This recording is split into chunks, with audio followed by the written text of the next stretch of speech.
ભગવાન ગયા નથી, પણ સંતો દ્વારા અખંડ પ્રગટ છે. પોતાના એકાંતિક સંત દ્વારા, ગુણાતીત સંત દ્વારા અખંડ પોતે વિચરે છે. એના એ જ મહારાજ સંત દ્વારા પ્રગટ છે. આ લોકમાં પેઢીઓ ચાલે છે. ભગવાનની પેઢી બંધ થઈ જાય, ભગવાનની પેઢી ચાલે, અને ભગવાનની પેઢી કા અખંડ થાય.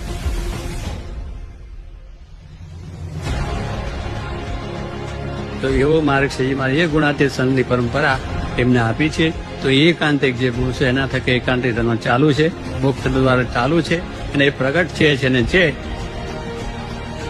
અને પ્રગટ ના હોય તો આ બધું આપણને જે સુખ શાંતિ મળે એ ના હોય. ભારત પ્રગટ છે સંતો સ્વયં છે, દેખાય છે. બહાર તો પ્રગટ રહેવાના કરોડો વર્ષ. જેને સમજાય લાભ લે એની વાત મોટી.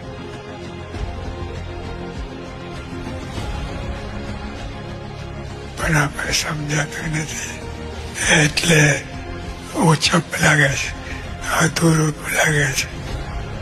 પણ એ જ છે, અક્ષરધામમાં છે એ જ છે.